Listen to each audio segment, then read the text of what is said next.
အားလုံးပဲမင်္ဂလာပါကျွန်တော်ဒီနေ့ရောက်ရှိနေတဲ့နေရာကတော့ဂျပန်သမိုင်းမှာနိုင်ငံရေးစစ်ရေးယဉ်ကျေးမှုအစရှိတဲ့အရေးကြီးတဲ့အခမ်းကဏ္ဍတွေမှာပါဝင်ခဲ့ပြီးတော့အမျိုးသားရတနာတစ်ခုအဖြစ်သတ်မှတ်ထားတဲ့မာဆူမိုတိုရဲတိုက်ကြီးမှာပဲဖြစ်ပါတယ်နှစ်ပေါင်း400ကျော်တက်တန်းရှိပြီဖြစ်တဲ့ဒီရဲတိုက်ကြီးဟာစန်ကိုကူပီရီယလို့ခေါ်တဲ့ဆာမူရိုင်းတွေကြီးစိုးတဲ့ခေတ်ရဲ့စစ်ရေးဗျူဟာတွေနဲ့အလှတရားတွေကိုပေါင်းစပ်ထားတဲ့သမိုင်းဝင်နေရာတစ်ခုဖြစ်ပြီးတော့စစ်ပွဲတွေမိလောင်မှုတွေငလျင်တွေကြောင့်ပျက်စီးတော့မဲ့အန္တရာယ်တွေကိုရင်ဆိုင်ခဲ့ရပေမဲ့ဒီမာဆူမိုတိုရဲတိုက်ကြီးကတော့ယနေ့တိုင်ဂျပန်သမိုင်းကိုပြန်လည်ပြောပြနိုင်တဲ့သမိုင်းဝင်နေရာတစ်ခုလည်းဖြစ်ပါတယ်ဒီလိုရဲတိုက်တွေကိုဂျပန်နိုင်ငံအနှံ့ပြားမှာဆောက်လုပ်ထားပြီးတော့အထူးသဖြင့်စစ်ပွဲတွေများတဲ့ခေတ်ဖြစ်တဲ့ဇန်ကိုကူပရီရီယလို့ခေါ်တဲ့1400ခုနှစ်ကနေပြီးတော့1600ခုနှစ်အတွင်းမှာရဲတိုက်ပေါင်း3000ဝန်းကျင်ခန့်ဆောက်လုပ်ခဲ့ကြပါတယ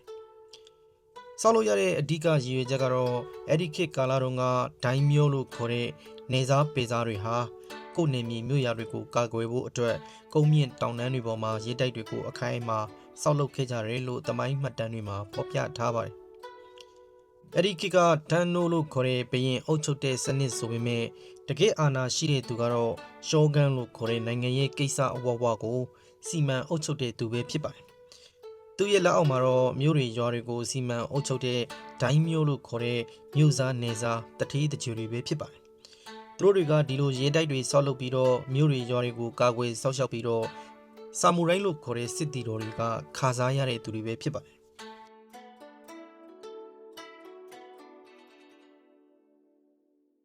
ဒီမာဆူမိုတိုရဲတိုက်ကြီးစတင်ဖြစ်ပေါ်လာတဲ့တမိုင်းကြောင်းကတော့စန်ကိုခုခေတ်လို့ခေါ်တဲ့ဂျပန်နိုင်ငံမှာမြို့နယ်စုတွေကြားနေမြေလူစစ်ပွဲတွေအဆက်မပြတ်ဖြစ်ပွားနေတဲ့ခရစ်နှစ်1500ခုနှစ်ဝန်းကျင်ကာလမှာအိုဂါဆာဝရာလို့ခေါ်တဲ့မြို့နယ်စုဟာဒီနေရာမှာရဲတိုက်ဆောက်ပြီးတော့ဟာယာရှိကတ်စတယ်လို့အမည်မှဲ့ခဲ့ကြပါတယ်။ဒါပြင်ရဲတိုက်ကွဲတစ်ခုအနေနဲ့ဒီဖူခါရှိကတ်စတယ်ကိုပါဒီဒေသမှာဆောက်လုပ်ခဲ့ပါတယ်1550ခုနှစ်မှာတော့ဂျပန်တမိုင်းတွေကအင်အားကြီးစစ်ဘရင်တအုပ်ဖြစ်တဲ့တာခေတာအုပ်စုဟာအခုခေတ်မှာနာဂါနိုခရိုင်ဖြစ်တဲ့ဒီရဲတိုက်တရှိရာရှီနာနိုဒေသကိုကျူးကျော်လာခဲ့ပါတယ်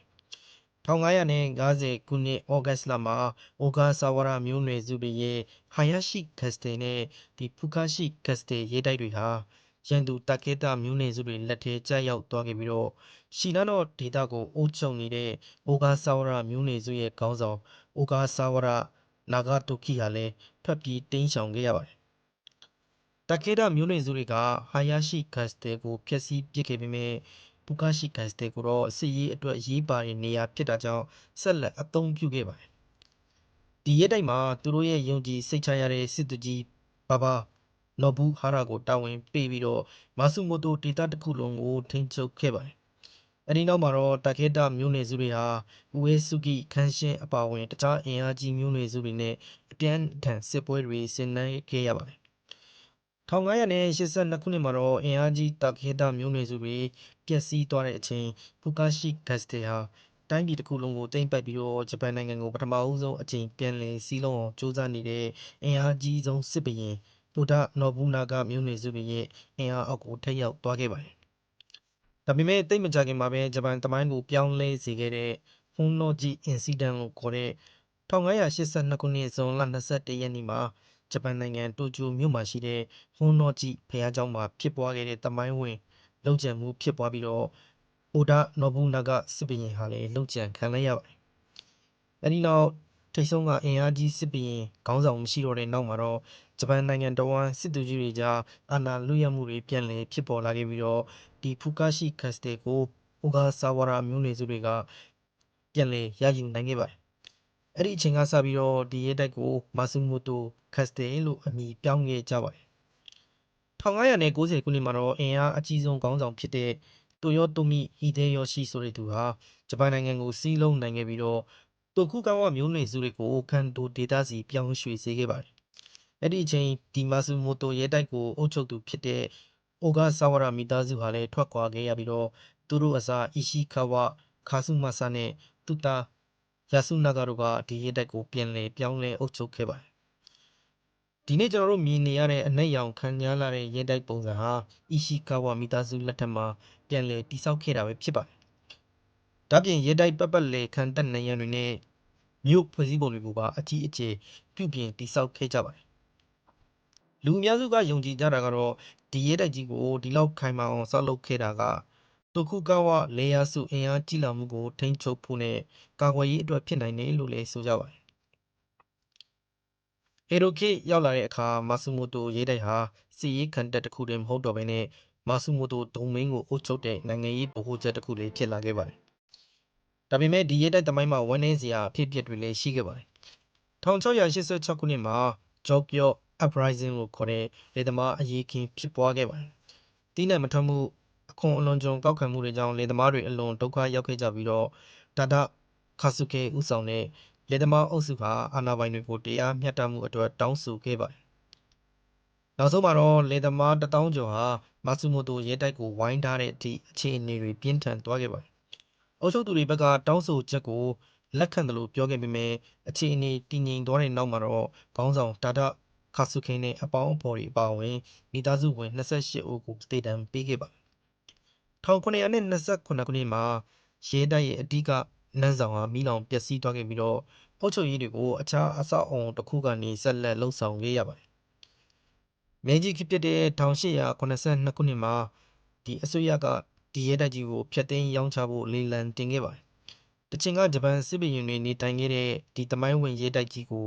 ပျက်စီးပျောက်ကွယ်တော့မယ့်အခြေအနေတွေကိုထပ်ပြီးတော့ရင်ဆိုင်ခဲ့ရပါတယ်။ဒါပေမဲ့မာဆူမိုတိုဒေသခံတွေကလုံးဝလက်မလျှော့ခဲ့ပါဘူး။အီရှိခဝလျော်စုဦးဆောင်တဲ့ဒေသခံတွေဟာကိုပိုင်ငွေတွေစုပေါင်းပြီးတော့ဒီရဲတိုက်ကိုပြန်လည်ဝယ်ယူခဲ့ကြပါတယ်။ပတ်စံရှာဖို့အတွက်ရဲတိုက်အတွင်းပြပွဲတွေကျင်းပပြီးတော့ရတဲ့ဝင်ငွေနဲ့မာဆူမိုတိုရဲတိုက်ကိုပြန်လည်ခေတင်နိုင်ခဲ့ပါတယ်။1900ဝန်းကျင်ခုနှစ်ရောက်လာတဲ့အခါမှာတော့ဒီရဲတိုက်ကြီးဟာအချိန်ကြာလာတဲ့နဲ့အမျှ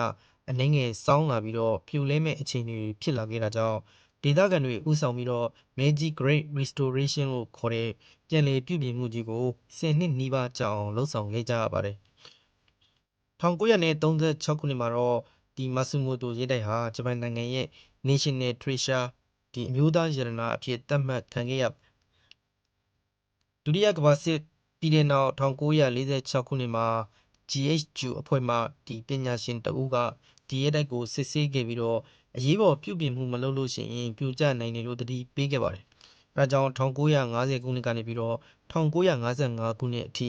Showa Great Restoration လို့ခေါ်တဲ့အကြီးစားပြန်လည်ထိန်းသိမ်းရေးလုပ်ငန်းကိုထပ်လုပ်ခဲ့ရပါတယ်။ဒီရဲတိုက်ကြီးကိုကြီးကန်းရဲတိုက် Crow Castle လို့ခေါ်ကြတာကအဝေးကကြည့်လိုက်ရင်ရေပြင်ပေါ်မှာကြီးကန်းမဲတကောင်နားနေတယ်လို့ထင်မှန်းရလောက်အောင်ခံရလာတယ်လို့သူ့ရဲ့ထူးခြားတဲ့အမဲရောင်နိုင်ရံတွေကြောင့်ပဲဖြစ်ပါတယ်။ရဲတိုက်တစ်ခုလုံးကိုတစ်သားနဲ့တိဆောက်ထားပြီးတော့အပေါ်ယံကိုတော့အမဲရောင်စီးတုပ်ထားပါတယ်။ဒါအလှပတတ်မဟုတ်ဘဲနဲ့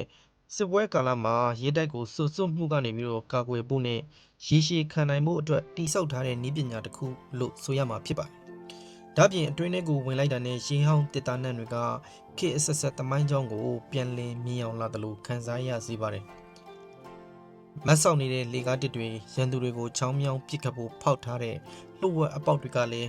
ဒီရဲတိုက်ဟာစစ်ရေးအရာအလွန်အရေးပါတဲ့ခံတပ်ကြီးတစ်ခုဖြစ်ကြောင်းသက်သေပြနေပါတယ်။ဒါပြင်ရဲတိုက်ထဲမှာလည်းခေတ်အဆက်ဆက်ဂျပန်လူမျိုးတွေရဲ့အသုံးအဆောင်ပစ္စည်းတွေနဲ့စစ်ရေးမှာအသုံးပြုခဲ့တဲ့လက်နက်တွေကိုလည်းလာရောက်လေ့လာသူတွေကြီးစုနိုင်အောင်ပြတိုက်တပွဲဖွင့်လှစ်ထားပါတယ်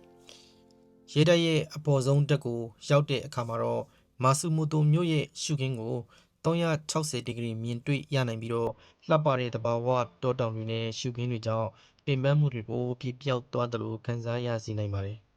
။ယနေ့ခေတ်မှာတော့မာဆူမိုတိုကက်စတယ်ဟာဂျပန်နိုင်ငံမှာမူလတစ်သားပုံစံအတိုင်းကျန်ရှိနေတဲ့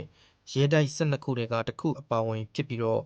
2006ခုနှစ်မှာဂျပန်နိုင်ငံရဲ့ထိပ်တန်းရဲတိုက်အခု100စည်ရင်းထဲမှာပါရွေးချယ်ခံခဲ့ရပါတယ်။အခုကျွန်တော်လမ်းလျှောက်နေတဲ့ဒီကြောက်နေရံတွေအနီရောင်တရားတွေနဲ့ဖြတ်တန်းလာတဲ့လေအေးတွေဟာအတိတ်ကဆာမူရိုင်းတွေရဲ့ခြေတံတွေကိုပြန်ကြားရအောင်မိတယ်လို့ခန်းစားရစေတယ်လို့ဒီနေရာမှာတစ်ချိန်ကအုပ်ချုပ်သူတွေရဲ့အာဏာစက်တွေစစ်တီတော်တွေရဲ့တစ္ဆာတရားတွေနဲ့ပြည်သူတွေရဲ့နေ့စဉ်ဘဝတွေကိုအတွေ့အထိမှာပြန်လည်မြင်အောင်မိပါတယ်။ဒီနေ့အထိကျွန်တော်တို့မြင်တွေ့နေရတဲ့ဒီရဲတပ်ကြီးဟာယနေ့အချိန်ထိအခုလိုခန့်ခန့်ညာညာတည်ရှိနိုင်အောင်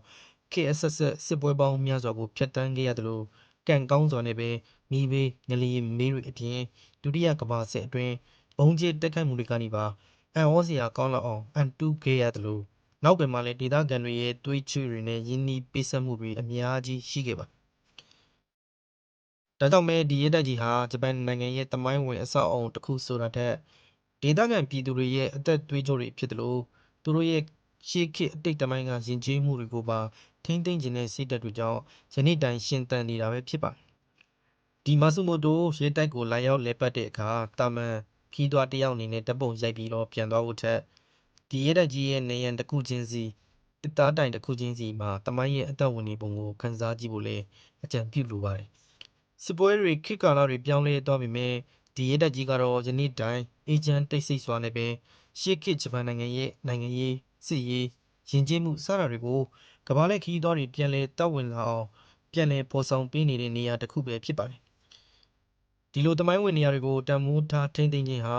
အနာဂတ်မျိုးဆက်တွေအတွက်နိုင်ငံရေးအတိတ်ကရိုးရာယဉ်ကျေးမှုအမှုပညာလက်ရာတွေကိုလက်ဆင့်ကမ်းပြီးတော့ပြန်လဲပြောပြနိုင်တဲ့အကောင်းဆုံးအမွေအနှစ်တွေပဲဖြစ်ပါတယ်